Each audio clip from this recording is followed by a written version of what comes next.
자, 고린도전서 12장 두 번째 시간입니다. 지난주에는 1절부터 7절까지를 통해서 성령 은사의 개론에 대해서 살펴봤습니다. 바울은 신령한 것이라고 언급이 되어 있어요. 우리 성경엔 신령한 것이라는 표시가 있지만 사실은 그 원문에는 신령하다는 그 내용이 없다고 합니다. 그냥 은사에 관해서는 대하에서는 이런 기록인데요. 너희가 알지 못하기를 원치 아니하노니 반드시 알아야 된다는 것입니다. 바울이 우리에게 전달하는 4대 신앙이 있습니다. 첫 번째는 이스라엘의 역사적인 지식이죠. 그것이 고린도전서 10장 1절에서 언급되었고요.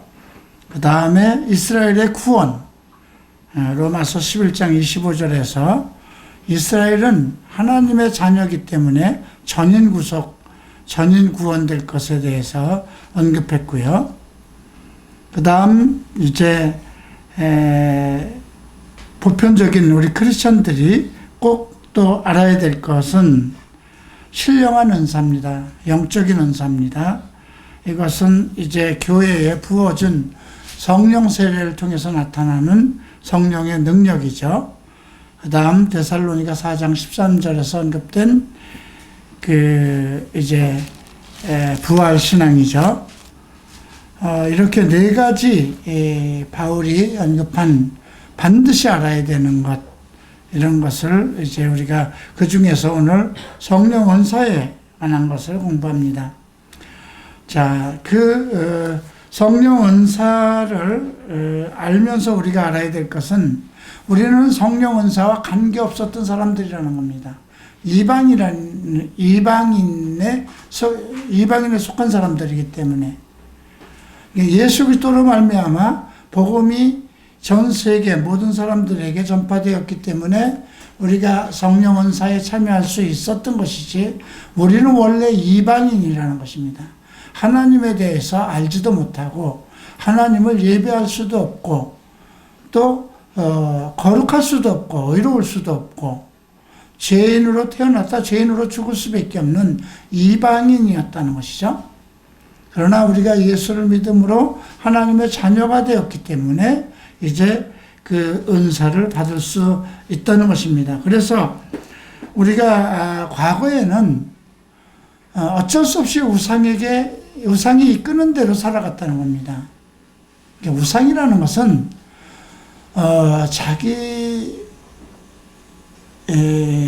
자기가 가장 자기 인생을 누구에게 맡길 만큼 자기의 어떤 유익과 자기 인생을 무엇에다 맡기는 것, 의지하는 것, 나를 지배하는 것. 한마디로 얘기하면 나를 지배하는 것이 무엇인가?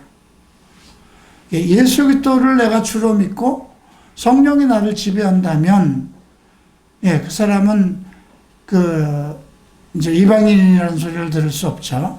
하나님의 자녀입니다. 그런데 내가 어떤 세상적인 것에, 세상의 신이라든가 아니면 내가 좋아하는 어떤 기호라든가 어떤 육종인 것이라든가 이런 것에 이끌려서 거기에 지배를 받으면 결국 그것이 우상이라는 것이죠. 그 우상에서 그러니까 2절에서 그 우상이 이끄는 대로 끌려다녔다 하죠. 말 못하는 우상, 어떤 부처라든가 뭐 이런 거 다 말 못하는 우상이잖아요. 조상신을 섬기는 것도 우상이잖아요. 조상도 말 못하는 거잖아요, 돌아가신 후에는. 근데 그런 것에 사로잡혀서 그런 것에 의해서 이끌려 다니는 것. 자, 그러나 이제는 우리가 주의 영으로 말하는 사람이 되었기 때문에 예수를 저주할 자라 하지 않고, 예수는 누구를 저주하지 않는, 예수는 원래 우리가 그 구약의 말씀대로 하면 나무에 달린 자이기 때문에 율법에는 나무에 달린 자가 저주받은 자거든요.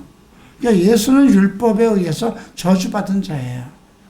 그러나 우리 예수를 믿는 자들은 예수를 저주할 자라, 저주받은 자라 이렇게 말하지 않는다는 거죠. 예수는 우리의 생명을 구원하기 위해서 자기를 대속하신 분이라 얘기를 하고, 또 성령으로 하지 않고서는 누구든지 예수를 주라고 부를 수 없다. 내가 예수님을 나의 주라고 부를 수 있는 것은 성령에 의한 것이라는 거죠. 그러니까 여러분들이 어려서 예수를 믿었던, 나중에 믿었던, 예수를 보지도 않았는데 나의 주님 이렇게 부를 수 있는 것은 내 의지이지만 성령이 나를 그렇게 인도해서 그 성령에 의해서 예수를 나의 주로 섬길 수 있다는 것. 예. 그리고 이제 은사에 대한 언급이 4절부터 나옵니다. 여러 가지나 성령은 같고, 이 말은 뭐예요? 은사는 성령이 주관한다는 겁니다. 다음은 직임은 여러 가지나 주는 같고, 우리가 기독교인으로서 또 교회의 한 직분자로서 그 여러 가지 직분이 있지만 그것을 주는 것은 주께서 택한 것이죠. 주께서 목회자로 세우고 설교자로 세우고 교사로 세우고, 예.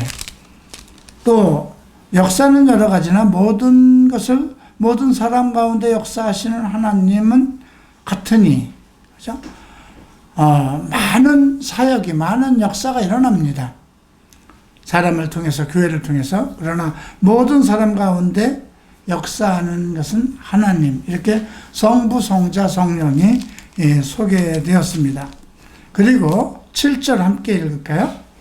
각 사람에게 성령의 나타나심을 주심은 유익하게 하려 하심이라. 그러니까 어떤 성령이 나타났는데 그것이 유익한 것이 아니면 성령이 주신 것이 아니라는 거죠. 어떤 데 가면 막 성령이 세례를 받으면 위대한 웃음이 나타난다. 그래서 막 시죽기죽 웃고 막 새 방언을 한다. 어떤 이상한 방언을 하고 막 쓰러지고 하는 거. 자, 그 사람이 쓰러져서 그 사람에게 무슨 도움이 있고 교회에 무슨 도움이 있나요? 근데 그런 것들을 그 교회에서 잘못된 지도자들이 성도자, 자기네 교회, 자기가 지도자가 다른 사람보다 더 영적으로 우월하다는 것을 나타내기 위해서 과장되게 하는 거거든요. 예. 우리가 그래서 성경은 진리다. 진리에서 벗어난 건 다 비진리인 거예요. 그게 유익하지 않은 거. 성령의 나타나심은 우리에게 그 성령을 통해서 어떤 일을 하시는 건 내 개인에게도 유익하고 성도들에게도 유익하고 교회에도 유익하고 모든 사람에게 유익을 위해서 주신 거라는 것. 그래서 만약에 어떤 사람을 통해서 성령의 능력이 나타났다 그러면서 막 그 특별한 은사가 있는 것처럼 해서 예수 믿는 사람들에게 어떤 그 사람이 아직 온전하게 거듭나지 않았다 그래서 악한 귀신아 나가라라든가, 근데 그렇게 악한 귀신아 나가라 하고 막 이렇게 기도하고 등짝을 때리고 막 그러면 그 기도 받는 사람이 아멘 아멘 하고 또 거품을 막 쏟기도 하고 또 막 이렇게 넘어지기도 한단 말이죠. 네, 그런 것은 성경에 한 번도 나온 일이 없어요. 그죠? 우리가 성경에서 넘어졌다는 이야기는요, 구약에서 언급되어 있는 부분이, 그거는 하나님, 예수 그리스도의 형상을 다니엘이 보았을 때 마치 죽은 자처럼, 뼈나 모든 것이 죽은 자처럼, 송장처럼 그렇게 죽어가는 것을 느꼈다는 거죠. 왜 그럴까요? 다니엘은 사람이에요. 그죠? 죄 속에 있는 사람이에요. 그가 아무리 의롭고 거룩한 그런 선지자라도. 그런데 하나님의 아들 예수 그리스도의 형상이 나타났을 때, 정말 죽은 것 같은, 아마 우리에게도 그러지 않을까요? 우리에게도. 그래서 복음의 시대에 이제 천사들이 나타날 때 막 두려워하는 거예요. 두려움 때문에. 이게 천사가 제일 먼저 나타나서 하는 말이 뭐예요? 두려워 말라 그러는 거죠. 그 두려움이라는 건 그 거룩함의 두려움이거든요. 그 거룩함의 임재하심. 근데 천사가 나타날 때도 그랬는데, 만약에 주님이 정말 하나님의 아들 예수 그리스도께서 현현하신다고 한다면, 우리가 마치 죽음에 이를 정도의 어떤 그런 게 되지 않을까요? 예. 이제 우리가 나중에 예수 그리스도를 맞이할 때는 내가 완전히 그리스도의 형상, 내가 그리스도와 같은 것을 알게 될 것이라는 거죠. 그래서 정결하고 깨끗하고 거룩하고 의로운 완전한 형상이 돼서 부활의 영체가 되는 것이거든요. 그때는 주님을 만나서 함께 기뻐하고, 예, 그건 부활의 때 일어나는 것이고요. 그래서 지금 교회나 어떤 목사를 통해서 나타나는 그 일들이 유익하지 않는다면, 그게 신유 은사도 많고, 예언기도 은사도 많고, 이제 국민일보 신문 같은 데를 보면, 참 거의 다 그런 거 하는 분들이 또 여자분들이에요. 그죠? 그런 것들이 이렇게 나타났는데, 과연 성령이 그렇게 오도방정스럽게 나타날까? 무엇이 유익한 것인가? 예, 그런 것을 여러분들이 머릿속에 둬야 됩니다. 자, 오늘 이제 성령의 은사, 첫 번째 나타나는 은사에 대해서 공부를 하겠는데요. 8절 함께 읽겠습니다. 어떤 이에게는 성령으로 말미암아 지혜의 말씀을, 어떤 이에게는 같은 성령을 따라 지식의 말씀을. 말씀이에요, 그죠? 지혜의 말씀과 지식의 말씀. 자, 무엇이 지식의 말씀이고 지혜의 말씀이고 무엇이 지식의 말씀일까? 자, 앞에서 우리가 성령이 우리에게 어떤 은사를 주시는 것은 전체의, 우리 교회의 몸, 예수 그리스도께서 머리고 우리 지체된 모든 하나님의 성도라고 부르심을 받는 그 모든 사람들에게 유익함을 주기 위하심입니다. 그래서 먼저 성령이 우리에게, 예수를 믿으면 성령이 내게 내주하세요. 내 안으로 들어오세요. 그러면 내 안에 내주하시면서 무엇을 하실까요? 말씀을 이해하게 합니다. 그러니까 생각나게 하고 가르치신다고 그랬어요. 우리에게 가르치시고 주께서 하신 말씀을 생각나게 하신다는 것. 이거는 그 가르침을 통해서 성경 말씀을 이해하게 하고, 그 다음에 우리가 가는 길, 그런 의로운 길을 인도하시고, 또 예수 그리스도의 형상으로 담게하고, 예. 그런데 그 내주하심은 공동으로 임하는 것이 아니라는 거죠. 그리스도와의 나와의 개인적인 관계라는 거죠. 내가 예수를 영접하면, 그것이 어린아이라도, 자, 이제 하나님의 아들 예수를 우리가 믿자 했는데 4살 배기가 아멘 그랬다고 해보십시다. 그러면 그것이 믿은 걸까 안 믿은 것일까? 왜냐하면 모든 것은 성령의 인도하심, 성령이 함께 하심으로 주관하는 것이거든요. 주님도 그래서 그 어린아이가 내게 오는 것을 금하지 말라 이렇게 말씀하셨죠. 이 어린아이와 같지 아니하면 너희가 결단코 천국에 이르지 못할 것이다. 이런 말씀까지 하셨어요. 그래서 성령이 내주하시는 건 개인적인 체험이고요. 그리고 내적 성장과 자기인식 및 자기인식이라는 것은 지금까지는 자기 생각대로 어떤 걸 인식해 왔어요. 자기가 알고 있는 지식대로 인식해 왔어요. 그리고 잘못된 지식이든 뭐든 우리가 그런 것을 접하면서 그 어떤 성령의 조명 없이 그것이 무조건 나를 유익하게 하는 것 같고 이끌림을 받으면 무조건 그것을 나의 내가 인정하고 인식해 버렸어요. 그러니까 여러분들은 이제 심리학이라든가 그러니까 여러분들이 만약에 일반 상담을 받았을 때 마음에 조금 울쭉함이 있을 때 정신병원에 가면 그 심리학적인 어떤 조사를 합니다. 그리고 당신은 그 마음의 어떤 이런 우울한 이런 마음을 해결하기 위해서 어떤 약을 처방받아야 되고, 그런 것들이 잘못된 거거든요. 근데 예수를 믿으면서도 갔다는 거예요. 왜 그랬을까요? 성령이 우리 안에서 하는 일을 완전히 이해하지 못했기 때문에 그래요. 성령이 우리 안에 내주하시면 그 요한복음 14장에서 내가 너희를 평안케 한다고 그랬어요. 그죠? 나의 평안을 너에게 준다고 그랬어요. 그죠?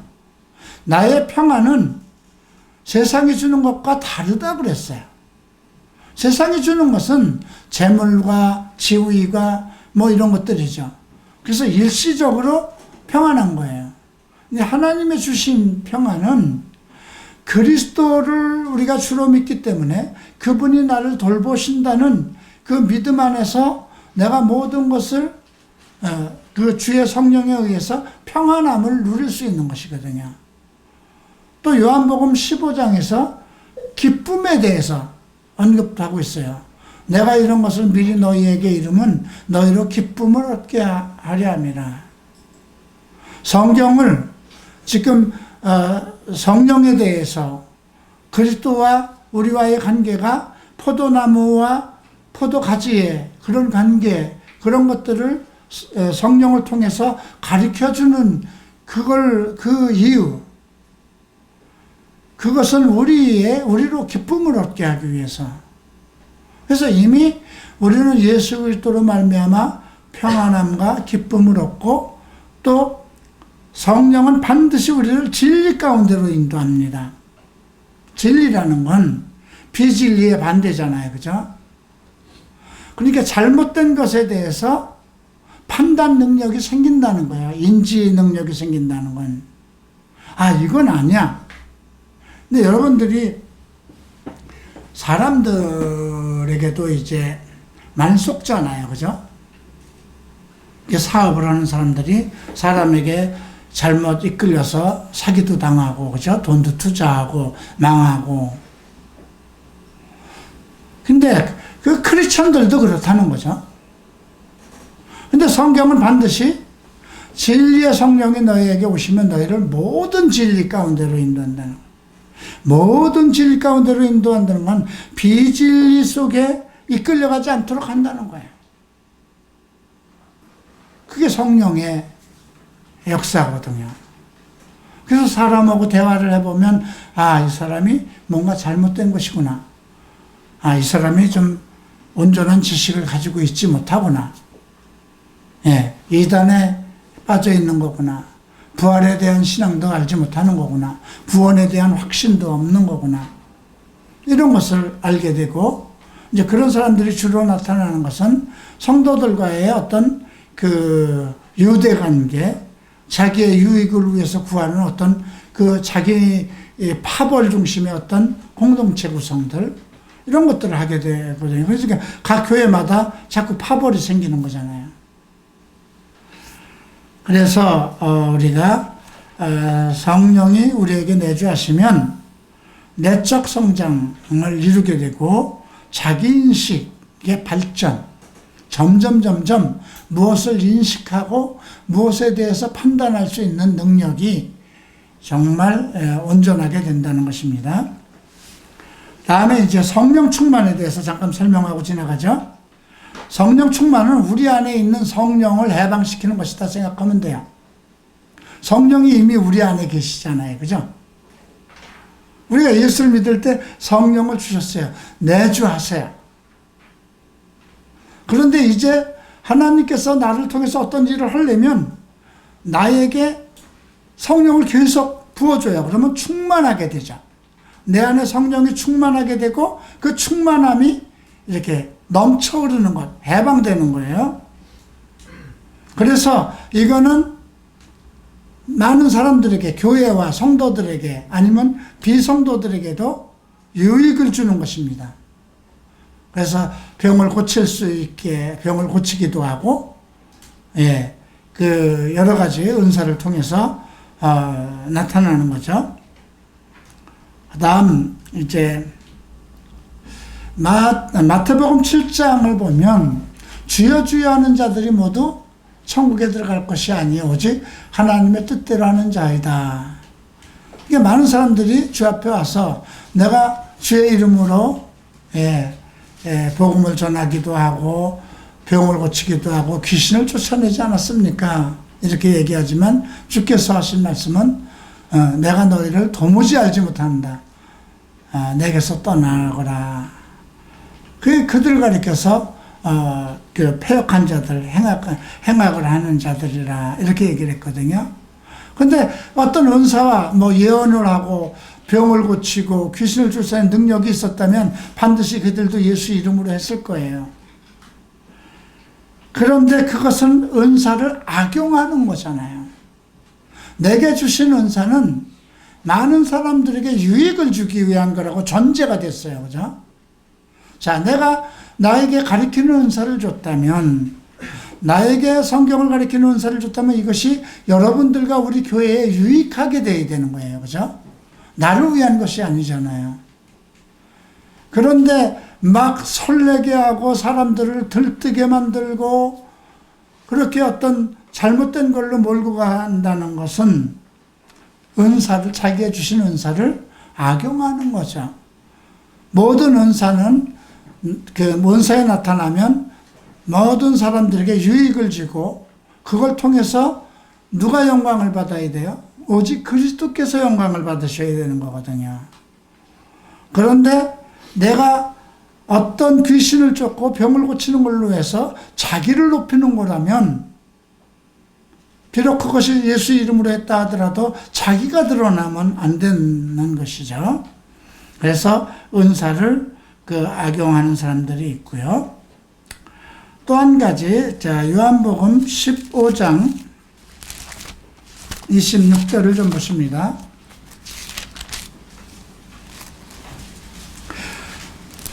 요한복음 15장 26절입니다. 함께 읽겠습니다. 내가 아버지께로서 너에게 보낼 보혜사 곧 아버지께로서 나오시는 진리의 성령이 오실 때에 그가 나를 증거하실 것이요. 아버지께서 보내신 성령이 오실 때에 그가 누구를 증거한다는 거예요? 예수 그리스도를 증거한다는 거예요. 네. 그래서 우리가 성령의 충만함을 받은 사람들, 성령의 인도함을 받는 사람들은 정말 예수를 사랑하게 되는 거예요. 왜? 성령이 자꾸 예수 그리스도의 위대하심, 고귀하심, 거룩하심을 자꾸 증거하는 거거든요, 내 안에서. 그러니까 내 안에서 예수 그리스도를 아는 기쁨으로 빠지고 예수 그리스도를 알기 위해서 성경 속으로 들어가게 되고, 네. 성령은 자기 자신을 나타내지 않습니다. 이 말씀은 요한복음 16장 13절에도 나옵니다. 그러나 진리의 성령이 오시면 그가 너희를 모든 진리 가운데로 인도하시리니, 그죠? 그가 자의로 말하지 않고 오직 듣는 것을 말하시며 장래일을 너희에게 알리겠다. 장래일도 말씀하세요, 성령이. 그런데 자의로 자기 뜻대로 말하지 않고 오직 듣는 것. 누구의 말을 듣는가요? 14절 그가 내 영광을 나타내리니 내 것을 가지고 너희에게 알리겠다. 성령은 그리스도의 그 영광을 위해서 보내심을 받은 하나님의 영이기 때문에 그리스도의 것을 가지고 우리에게 알리겠다는 거예요. 그럼 그리스도의 것은 무엇일까요? 15절 무릇 아버지께 있는 것은 다 내 것이라. 그러므로 내가 말하기를 그가 내 것을 가지고 너희에게 알리겠다. 그래서 우리가 성령은 성령의 이름으로 기도하고, 이거 잘못된 사람들 많아. 잘못된 기도예요. 성경에서 기도는 누구의 이름으로 하라고 가르쳤어요? 예수 그리스도의 이름이에요. 그죠? 예. 우리가 예수 그리스도의 이름으로 기도하고, 그 예수 그리스도의 이름으로 기도한 모든 것은 성취함을 받는 거예요. 그리스도로 영광을 받게 하기 위해서. 예. 그래서 우리가 이제 막 성령 집회 같은 데 가면 성령님의 이름으로 기도합니다. 이거 잘못된 겁니다. 성령님의 이름이 있나요, 없나요? 성령님의 이름은 없습니다. 그분은 인격이에요. 하나님의 영이고, 예, 하나님의 영이심에도 불구하고, 인격체이심에도 불구하고, 파라클로토스라는 돕는 자, 그러나 그게 이름은 아니에요. 그죠? 성령은 영이기 때문에 자기 이름을 나타내지 않는 겁니다. 근데 성령의 이름으로 기도하고 이렇게 잘 하는 것은 잘못된 것이라는 것 이해할 필요가 있고요. 자, 이렇게 해서 이제 성령이 우리 안에서 믿는 자들에게 유익한 부분을 살펴봤고요. 이제 지혜의 말씀과 지식의 말씀의 차이가 무엇인가? 오늘 고린도전서 12장 8절에서 어떤 이에게는 성령으로 말미암아 지혜의 말씀을, 그러니까 모든 은사는 누가 주시는 거예요? 성령. 모든 직분은 누가 주시는 거예요? 예수 그리스도. 모든 교회 안에서 성도를 통해서 나타나는 역사는 누가 하시는 거예요? 하나님이 주관자예요. 그런데 어떤 이에게는 어떤 이라고 그랬어요? 이건 다가 아니라는 거예요. 어떤 이에게는 성령으로 말미암아 지혜의 말씀을, 어떤 이에게는 같은 성령을 따라, 성령은 동일한 분이니까요. 같은 성령을 따라 지식의 말씀을, 오늘 여기까지 이제 우리가 지혜의 말씀과 지식의 말씀을 배울 것인데요. 지혜의 말씀은 무엇이고 지식의 말씀은 그 차이점을 이제 공부하는데요. 지혜는 어떠한 사실에 대해서 대응하게 할 수 있는 능력이에요. 어려운 환경을 대처할 수 있는 능력. 어떤 고난을 헤쳐나갈 수 있는 지혜. 어떤 감당할 수 없는 문제들을 해결할 수 있는 능력. 이것이 지혜입니다. 그럼 지식은 무엇일까요? 많은 정보를 쌓아둔 것, 축적해둔 것. 그래서 우리가 성경의 많은 정보들, 많은 지식을 쌓아둘 수 있어요. 예. 그러나 그 지식이 지식으로만 나타나고 어떤 문제를 해결하는 것으로 안 나타날 수도 있어요. 그렇죠? 그래서 지식의 말씀을 받은 사람은 반드시 지혜의 말씀을, 지혜의 말씀의 은사를 달라고 기도해야 돼요. 그죠? 많은 지식을 얻었어요. 이제 여러분, 저 나중에 직분에 대해서 우리가 배울 때 어떤 이는 사도로, 어떤 이는 예언자로, 어떤 이는 전도자로, 어떤 사람은 목사와 교사로 했을 때 목사와 교사가 나와요. 이제 같은 묶음인데요. 목사하고 교사는 달라요. 교사는 티처예요. 대학교 교수예요. 대학교 교수는 많은 지식을 가지고 가르칠 수는 있어요. 지식의 말씀을. 근데 목회는요, 그 지식의 말씀을 가지고 가르치는 것만으로 안 되는 거예요. 목회는 많은 사람들이 모여요. 서로 성격도 다르고 생긴 것도 다르고 가지고 있는 지식도 달라요. 그죠? 그리고 각자 가지고 있는 능력도 다르고 문제도 달라요.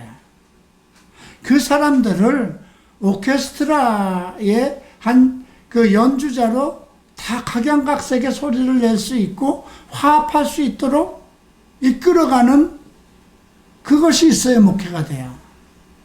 그러니까 목사라는 것은 물론 저 목사의 직책도 여러 가지가 있겠죠. 예, 특별히 어떤 담임 목사라는 직책을 가지고 있다면 교회를 다스릴 수 있는 어떤 그런 지혜가 있어야만 되는 거거든요. 이제 그것도 그런 직분을 주시는 것이 누굴까요? 주님이 주세요. 이제 그것은 나중에 이제 뒤에서 우리가 배우게 되는데, 그래서 지식의 말씀은 많은 정보이고 지혜는 정보를 사용하는 것입니다. 그 많은 지식들이 적절하게 나타나는 것이에요. 그래서 그 지식의 말씀 은사는 많은 양의 지식이 축적되어야 되죠. 자, 그러면 성경학자가 되려면 어떻게 돼야 돼요? 이 성경에 대해서 박사가 돼야 되잖아요. 그죠? 자, 우리가 아폴로가 있어요. 그 사도행전 16장에서 나왔어요. 알렉산드리아 출신의 유대인이에요. 그리고 에베소에 와서 예수 그리스도의 도를 가르치기 시작했어요.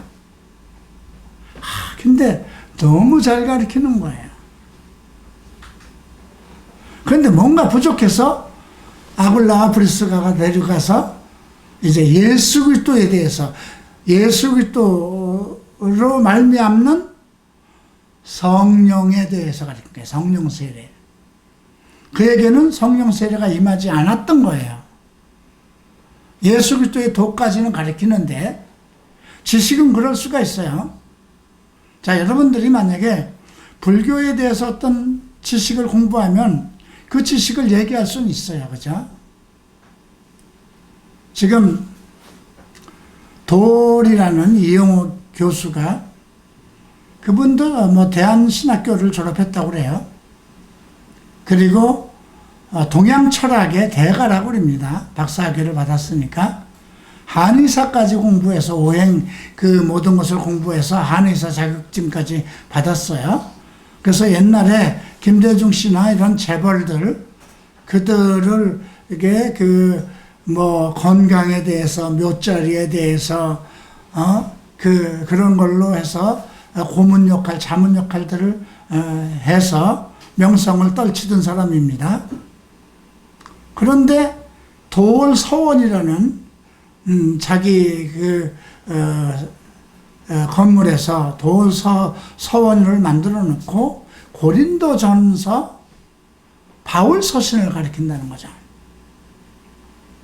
자, 그러면 그가 철학자고 또 그가 유럽에 관한 모든 그 헬라 철학이나 이런 것을 충분히 공부했을 수 있어요. 그래서 그런 공부를 통해서 헬라 그 당시에 고린도 교회 당시, 로마 교회 당시에 있었던 그 모든 철학관과 모든 그 상황들을 자세히 설명할 수 있어요. 그죠? 그러나 그것이 성령에 의한 것이냐? 아니죠. 그것을 가지고 우리가 지식의 말씀이라고는 하지 않아요. 지금 지혜의 말씀과 그 지식의 말씀이라는 것은 성령에 의해서 우리에게 주시는 능력을 얘기하는 거거든요. 자, 은사는요, 내가 알고 있는 것 지식 이상으로 알 수 있는 것이에요. 예, 어떤 것을 물론 전혀 나는 성경을 공부하지 않았는데 창세기부터 계속까지 훤하게 뭔가 성령이 알게 하셨다. 이거는 불가능하다고 생각해요. 오늘 우리가 그 요한복음 1장에서 제자들이 이미 그들이 메시아에 대한 꿈을 가지고 있었잖아요. 그죠? 나사렛에서 무슨 선한 것이 날 수가 있느냐? 그냥 가서 하루 저녁 같이 있었는데 이분은 메시아다. 그걸 듣고 와서 자기 형제들에게 오늘 우리가 모세와 선지자들의 글에서 예언되어 있는 그 계시의 말씀대로 오늘 그분을 만났다. 메시아를 만났다. 그 자기 형에게 안드레가 얘기했잖아요. 그리고 빌립이 예수님을 만난 후에 바로 나다나엘이 가서 똑같이 한 겁니다.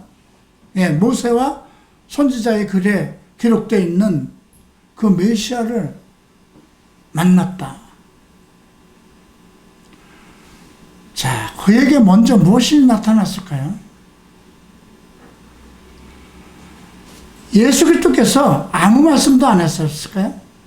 성경에 기록되는 말씀, 물론 그가 기본적으로 어떤 유대인으로서 또 유대인 중에서도 특별히 메시아에 대한 소망을 가진 사람들로서 구약에 나오는 많은 메시아에 대한 사상에 대한 공부를 했었을 것입니다. 그런데 예수를 만난 순간에 그리스도의 능력으로 그들의 마음을 열고 그 모든 성경에 기록되어 있는 지식들이 깨달을 수 있는 그런 능력을 더해줬다면, 그죠? 그래서 이 지식의 말씀이라는 것은 전혀 없는 상황에서 내가 절간에서 열심히 그 불경을 닦고 있는데 어느 날 어떤 사람이 복음을 전해서 내가 예수를 믿었더니 그 순간에 성경을 깨달아서 창세기부터 계시록까지 그냥 눈에 훤히 들어와서 오늘 내가 성경 교사가 됐다. 그건 구라예요. 그럴 수가 없어요. 하나님은 그렇게 사람을 택하지도 않고 그렇게 쓰지도 않아요. 네. 우리가 엘리야와 엘리사를 보더라도 엘리사가 엘리사에게 가서 종로로서 했어요. 그죠? 오랜 동안 그 자기 스승을 통해서 공부한 거죠. 근데 스승이 이제 엘리야가 하늘로 올라가게 되면서 뭐라고 얘기합니까? 주께서 오늘 나를 들어 올리실 텐데 그 전에 네가 원하는 것을 말해보라. 예, 영감의 갑절을 달라고 그러죠. 그것은 엘리야가 가지고 있는 영감의 갑절을 받을 수는 없어요. 제자니까.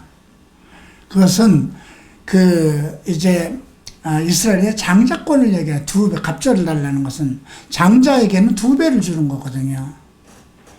그래서 당신의 제자로서 그 당시 그 엘리야의 제자가 엄청 많았어요. 베델에도 있었고 여리고에도 있었고 가는 데마다 50명, 100명씩 있었어요. 그래서 나는 당신의 이제 수제자가 되기를 원한다. 예, 그런 그 말씀이 있었죠. 그래서 우리가 이런 은사가 우리에게 임하는 데 있어서는 그만한 성경적인 훈련과 투쟁과 그 다음에 바라는 어떤 소망이 있었을 때 주께서 그를 이제 교사로 쓰기 위해서, 목사로 쓰기 위해서, 뭘로 쓰기 위해서 그에게 이제 성령으로 이제 세례를 주는 거죠.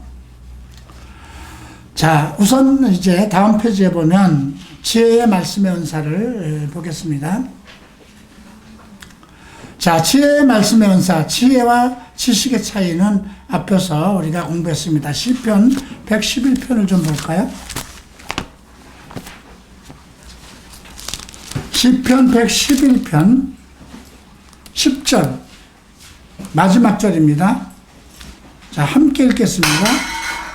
여호와를 경외함이 곧 지혜의 근본이라. 그 계명을 지키는 자는 다 좋은 지각이 있나니 여호와를 찬송함이 영원히 있으리로다. 여기 보면 여호와를 경외함이 곧 지혜의 근본이라고 했습니다. 여호와를 경외한다는 건 뭘까요? 두려워하고 떨리고 여호와에 대한 사모침, 예, 자기 삶의 가장 중심, 기본, 두려움으로 떨림으로 섬기는 것, 그것이 지혜의 근본이라는 거죠. 자, 그래서 제 말씀 원사는 그 문제가 발생했을 때 나타납니다. 어떤 문제를 해결하기 위해서. 자, 그래서 어떤 일이 일어났나요? 자, 사도행전 우리가 6장을 봤을 때 초대교회에서 어떤 일이 일어났어요? 그 헬라파 사람들과 히브리파 사람들 그 부녀들 사이에 다툼이 일어났어요. 하루에도 몇백 명, 몇천 명씩 몰려오는데 그들이 전부 다 난민 수준이에요. 그래서 밥을 차려 먹여야 돼요. 식탁을 해야 돼요. 근데 히브리 사람들은 자기네들은 유대인이다 그렇게 생각하고 거드락을 피우고 한쪽에 있는데 헬라 여인들만 그냥 막 그 이방인들이 몰려오기 시작하니까 그 봉사를 해야 되는 거예요. 그러니까 그 헬라파 그들 부녀들의 지도자들이 이렇게 봤을 때는 이게 정말 공평하지 않거든요. 그래서 분쟁이 일어났어요. 근데 사실 사도들도 거기에 빠져 있었어요. 성도들이 막 몰려들어오니까 그들을 잠자리 돌봐주고 밥을 해줘야 되고, 예. 그게 초대교회의 첫 번째 나타난 문제였어요. 사도들을 세운 것은 뭐였어요? 오직 하나님의 말씀을 전하는 것과 기도죠. 그래서 이제 베드로와 사도들이 일어나서 너희 중에 성령이 충만한 집사 7을 선택해라. 우리가 이 교회의 모든 봉사와 이런 것에 대해서는 그들에게 맡기고 우리는 말씀을 전하는 것과 기도에 전념하리라고 그러잖아요. 초대교회의 문제점이 그거였어요. 사탄은요, 뭐 사도들을 물론 가두고 뭐 성도들로 가두고 문제를 일으키는 그런 일도 하지만은 중요한 것은 교회 내부 안에서 분열이 일어나게 하고 교회 안에서 어떤 문제점이 발생되도록 그렇게 하는 거예요. 그래서 그 첫 번째가 그런 문제였고요. 또 안디옥 교회에서도 문제가 일어났어요. 안디옥 교회에서는 이제 그 이방인 교회니까 바울과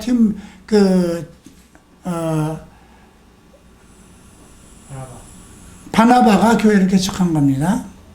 그런데 유태에서 많은 학자들이 와서 또 가르치는 거예요.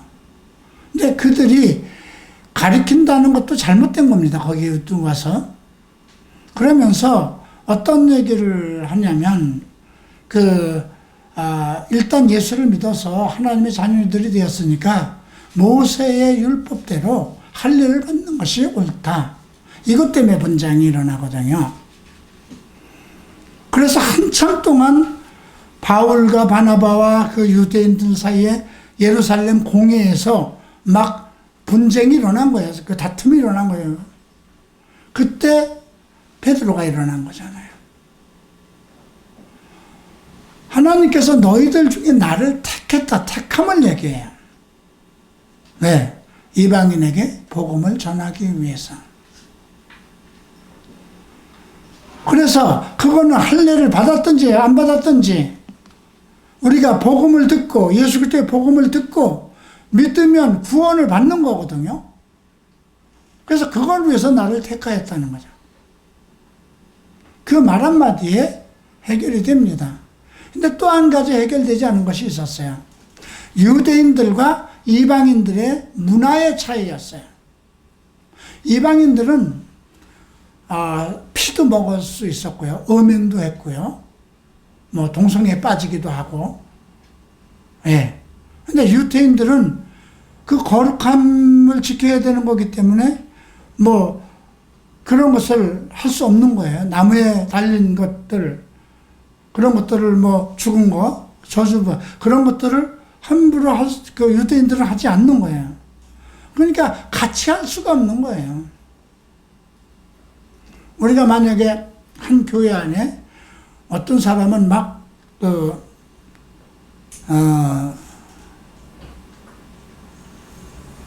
뱀을 사랑해서 뱀을 가져와서 이렇게 하나의 애완자고처럼 키운다고 하십시다. 그럼 우리는 생각도 못하는 일이잖아요. 그 사람들과 같이 할 수 없잖아요. 또 우리 교회 어떤 사람들이 뭐 그냥 그 교회 올 적마다 자기가 일주일 동안 지냈던 술집에서의 이야기, 도박에서 돈 따고 뭐 그랬던 이야기, 카톡에서 이상한 거 다 찍어온 사진들 보여주고, 이렇다면 그 사람하고 상종할 수가 없는 거잖아요. 그래서 바울은 그 얘기를 한 거예요. 형제라는 사람들 중에 음행을 하든가 술 취하든가 거짓말을 하든가 하면 그 사람들을 함께, 그 사람들과 사귀지도 말고 그들과 밥도 먹지 말라고 그런 거예요. 근데 지금 우리가 이제 고린도 교회, 안디옥 교회에서 나타난 그 문제들 속에서, 구원에 관한, 구원의 복음에 대해서는 베드로가 얘기를 해서 해결됐어요. 그런데 지금 유대, 이스라엘 뿐이 아니라 그리스도의 복음이 전 세계에 나가서 각 지역에서 이제 교회가 활성화되는데, 거기에는 그 지역에 있는 유대인들도 오고 그 지역에 있는 이방인들도 오는데 같이 한 성도로 화합을 못하는 거예요. 그래서 야고보가, 예수님의 형제죠, 일어나서 그 얘기를 하는 거죠. 음행과 목마르는 그것을, 음행을 피하고 목마르는 피를 피하고, 피와 음행을 멀리하라. 그 외의 것으로는 하나님의 성도들에게 짐을 지우지 않겠다. 그리고 그 편지를 써서 각 이방교회에다 보낸 것이죠. 이제 그런 것들이 문제를 해결하는 그 지혜였다는 거예요. 그러니까 만약에 야고보가 이방의 문화라든가 그런 지금 교회 안에서 발생되는 이방 교회 안에서 고린도 교회나 갈라디아나 로마 교회에서 발생되는 여러 가지 문제에 대한 그런 것들을 알지 못했다면, 또 그런 것들에 대한 것을 알았지만 그런 것이 충돌로 인해서 성도들이 서로 만날 수 없다. 그런 것에 대한 것을 교회에 선포해서 그 문제를 해결하게 하신 것. 그것을 하나님께서 그에게 줘서 그런 능력을 주신 것이거든요. 자, 그런데 문제는 지혜의 은사, 교회 안에 발생되는 문제, 성도들에게 발생되는 모든 문제를 아무 때나 내가 꺼내서 사용할 수 없다는 거죠. 저금 통장에 있는 저축한 것이 아니라는 거예요. 은사는. 어저께 내가 어떤 사람에게 기도를 해서 병을 고치는 은사가 나타났는데, 오늘 똑같은 환자가 나타나서 손을 써서 기도했다고 해서 똑같이 낫는 건 아니라는 거예요.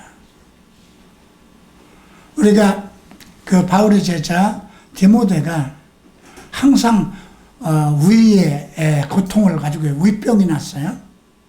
밤낮 기도하고 제 시간에 먹지 못하고 전 세계를 같이 바울을 따라다니면서 헌신하고 옥에도 들어가고 하니까 뭐 사람 위가 고장날 수밖에 없죠. 그래서 바울은 뭐라고? 자기 제자인데 기도 안 했겠어요? 그죠? 얼마나 기도했겠어요? 그런데도 편지에는 뭐라고 그래요? 내 비위를 거스리는 그걸로 인해서 포도주를 좀 써라 그러죠. 그만큼 디모데는 포도주를 먹는 것 같이도 금하고 완전한 어떤 성령 안에서의 금욕생활, 정결한 생활을 했던 거거든요. 근데 바울이 그렇게 권하는 것도 있습니다. 자, 그래서 어떤 은사는 지혜의 말씀뿐이 아니라 지식의 말씀도 우리가 사용하고 싶다고 해서 나타나는 건 아니라는 것이죠. 자, 그 다음에 지혜를 받은 사람들이 누굴까요? 다니엘이 있고요. 모세에게도 나타났습니다. 그래서 성막을 짓는 지혜 같은 것. 그러니까 다니엘은 그 포로 생활 속에서 하나님의 지혜를 얻어서 생활을 했고요. 또 성막을 짓는 사람들에게 그 성막을 지으려면 하늘에서 본 그 형상을 보고 모세가 얘기를 해줘야 되는데 모세가 얘기를 해주면 그것을 그대로 머릿속에서 그걸 깨닫고 그 성막을 만드는 그 능력이 나타나야 되는 거잖아요. 그것을 성막을 짓는 사람들에게 나타냈던 사실들. 그 다음에 이제 후계자 안수 때에 모세의 제자 이제 그 여호수아에게 안수했을 때 그런 능력들이 나타났습니다. 그래서 오늘 그 지혜의 은사를 살펴봤고요. 다음 지식의 말씀 은사까지 오늘 하겠습니다. 자, 초자연적인 지식의 말씀, 이건 열왕기 5장을 좀 잠깐 보죠.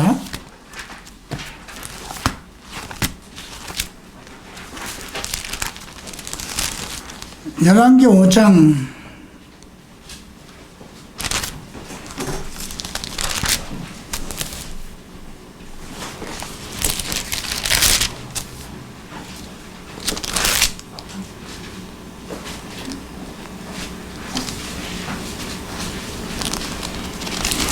11기 하인가? 예. 11기 하입니다.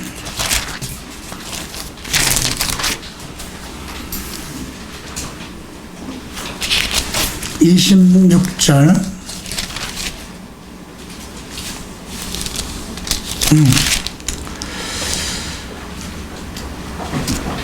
자, 이것이 이제 나만 장군이 문둥병이 들렸어요.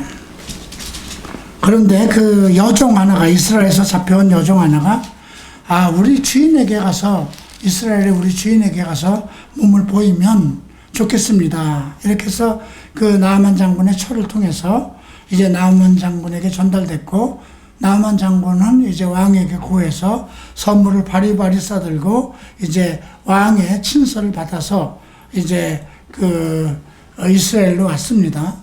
근데 이스라엘 왕에게 그 문서를 그 아람 왕의 친서를 주니까 왕이 막 그 옷을 찢으면 내가 무슨 신이나 무슨 능력자냐, 내가 어떻게 문둥병을 고치느냐, 이렇게 있었죠.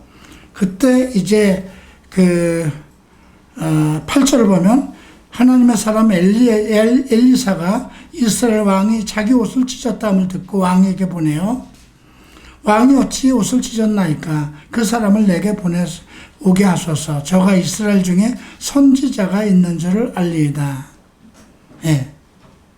이거는 능히 그 하나님께서 거기까지 인도하셨음을 아는 거예요. 그리고 이 나아만 장군을 병을 고치면서 어떤 문제가 해결돼요?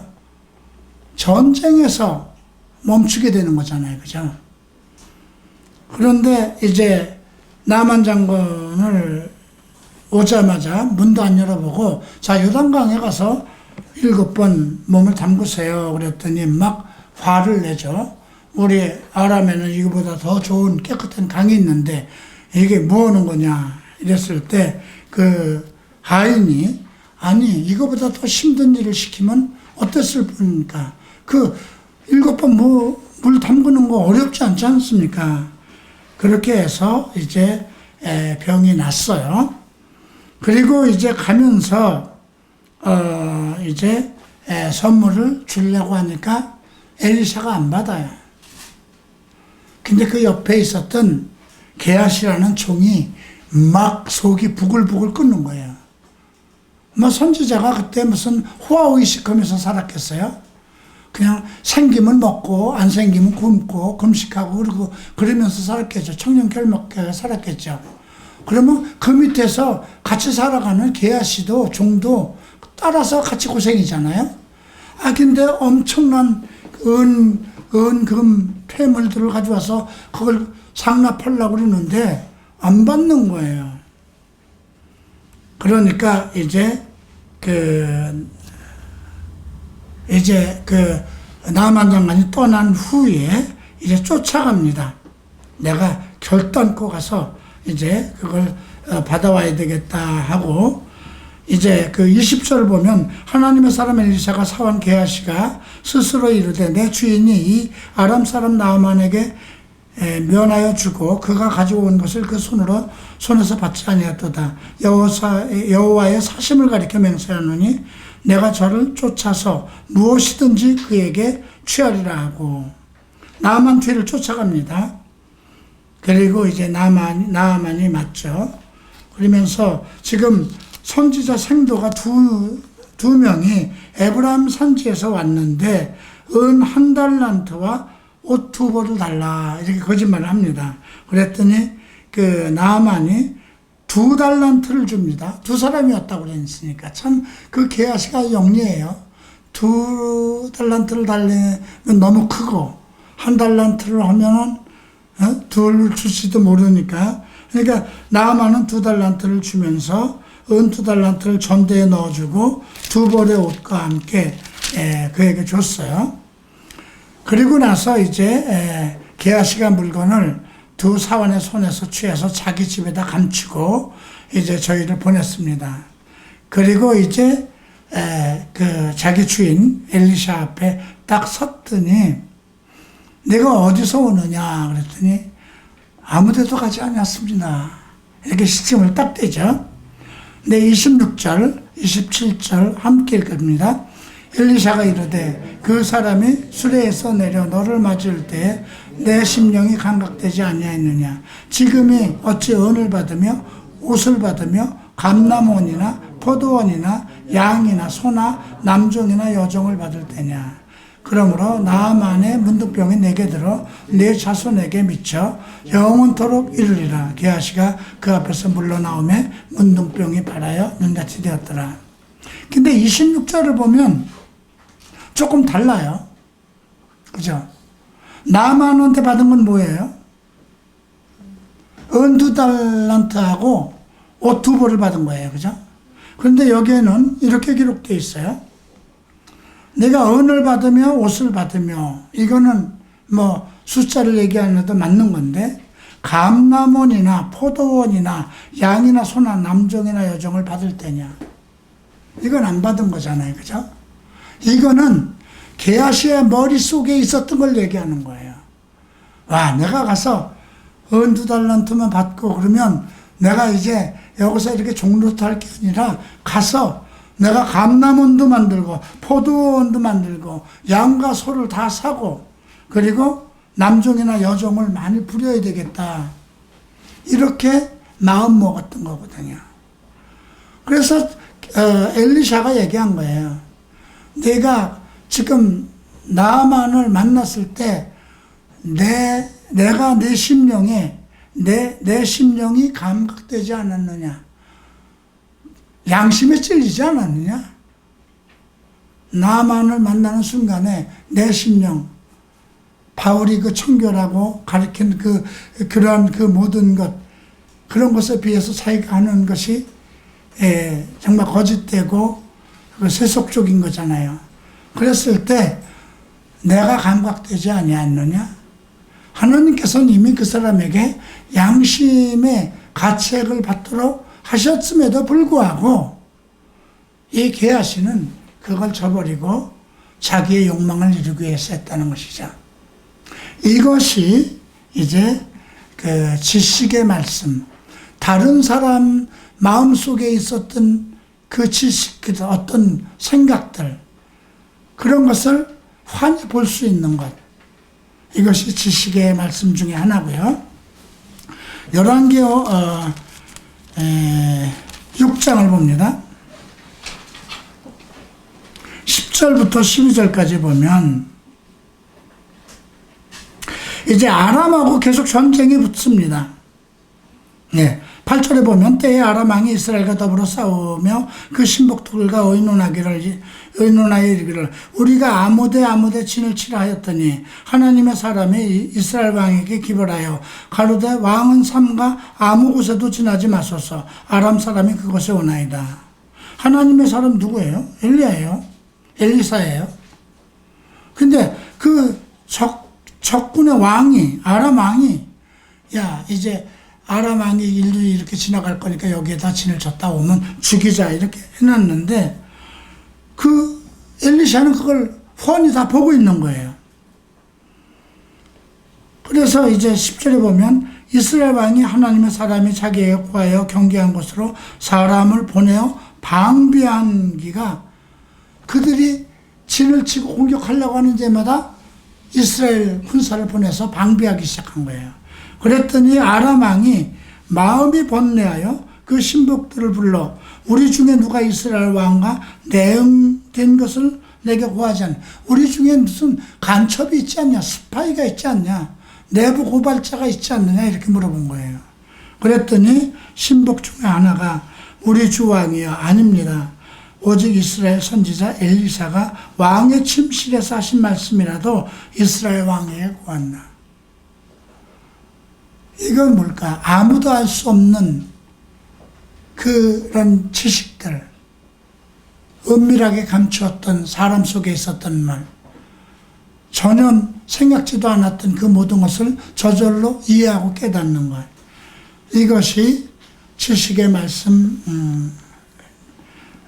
은사입니다. 자, 그런데 이제 베드로에게도 보세요. 이런 지혜가 나타난 일이 있었습니다. 마태복음 16장을 한번 보죠.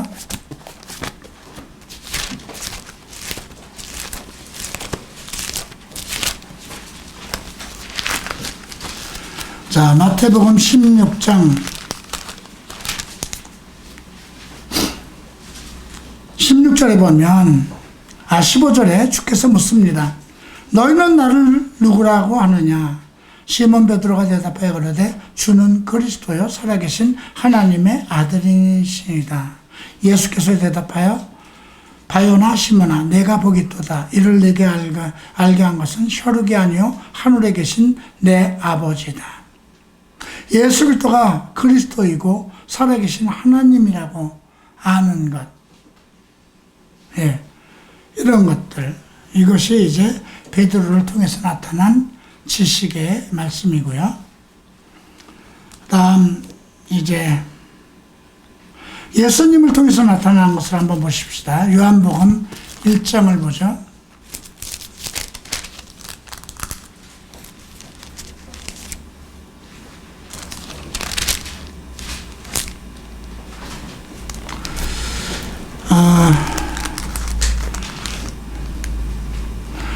요한복음 2장 24절과 25절 봅니다.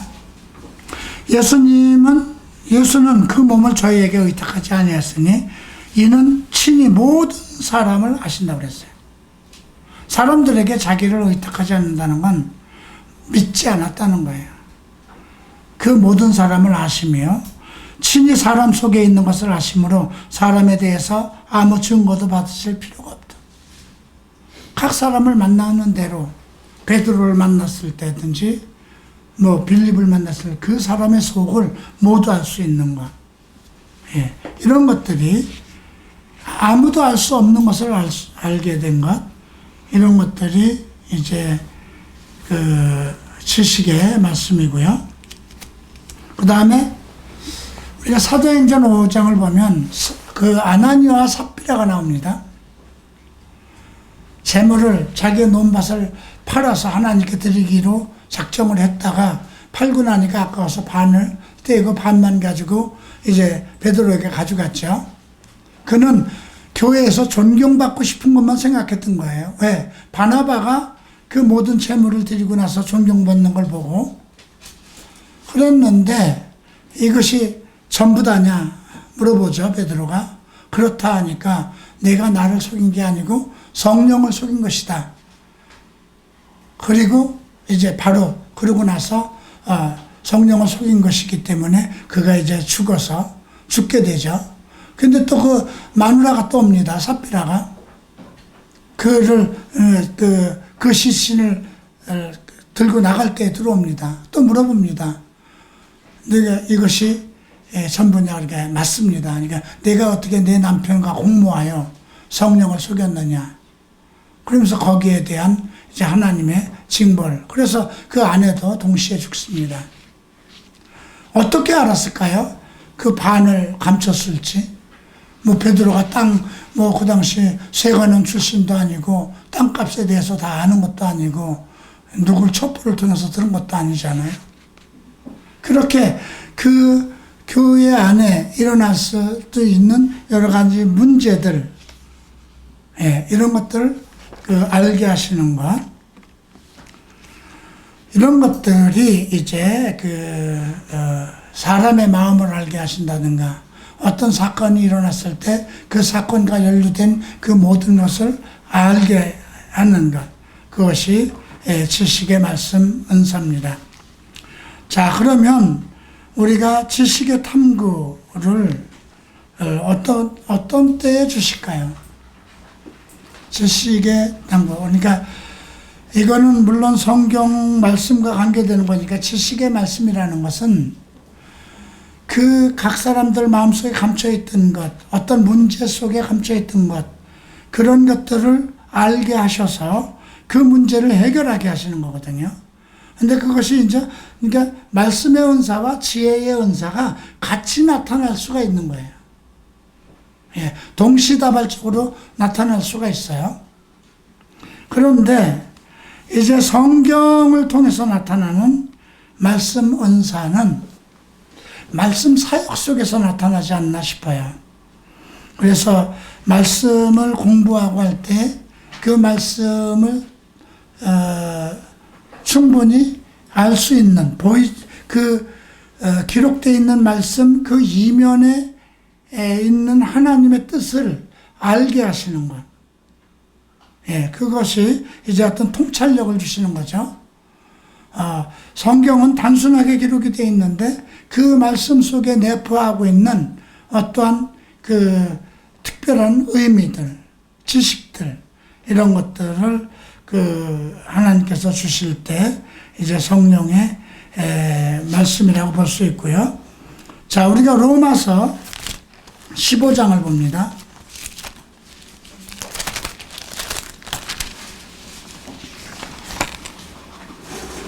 자, 14절에 이렇게 바울은 기도하고 있습니다.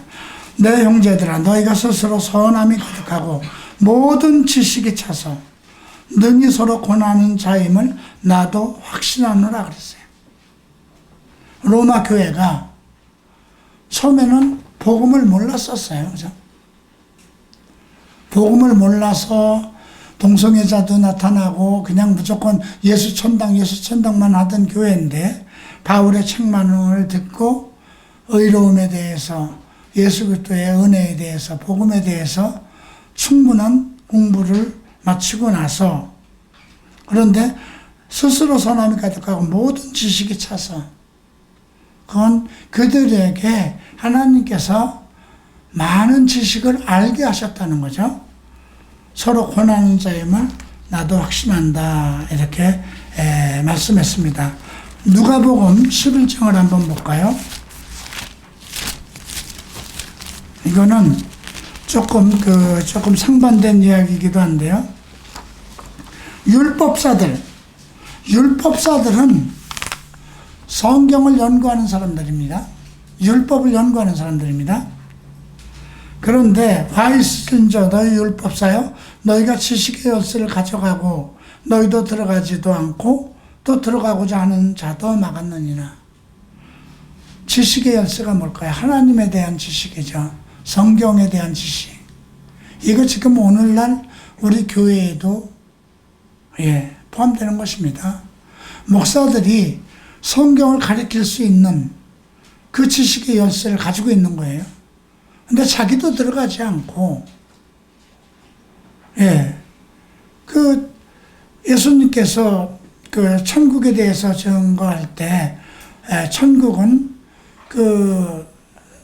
서기관이,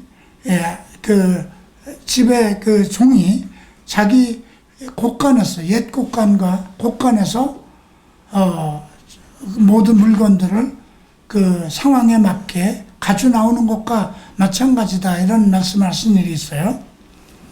그래서 우리가 어떤 지식의 은사라든가 이런 것은 내가 하나님의 지식에 대해서 충분히 연구하고 공부를 할 때 하나님께서 더 많은 지식을 갖게 하시고 그 지식 외에 꼭 알아야 되는 내용들, 하나님의 뜻에 대한 것을 깨닫게 하는 그러한 통찰력을 주신다는 것이죠. 자, 이렇게 해서 오늘 지혜의 말씀과 지식의 말씀 은사를 공부했습니다. 지식이 없이 지혜의 말씀으로 넘어갈 수 있을까요? 없습니다. 그래서 우리가 보면 지혜의 말씀, 지식의 말씀, 믿음. 자, 그러면 무엇부터 시작해야 될까요? 그 세 단계에선 믿음부터 들어가야죠. 그죠? 믿음의 은사부터 시작돼야 돼요. 그리고 말씀의 은사, 그리고 지혜의 은사. 그 맨 밑에가 뭐예요? 방언 통역하는 은사잖아요. 그죠? 그러니까 그건 아주 기초적인 초보적인 거예요. 그래서 우리가 지식의 말씀 은사와 지혜의 말씀 은사는 결국 무엇을 위해서 주신 걸까요? 성도들과 교회의 문제를 해결하기 위해서 주시는 겁니다. 교회 분쟁이 일어났을 때 어떤 사람이 교만해서 자기를 내세우려고 아나니아와 삽비라와 같이 그렇게 했을 때,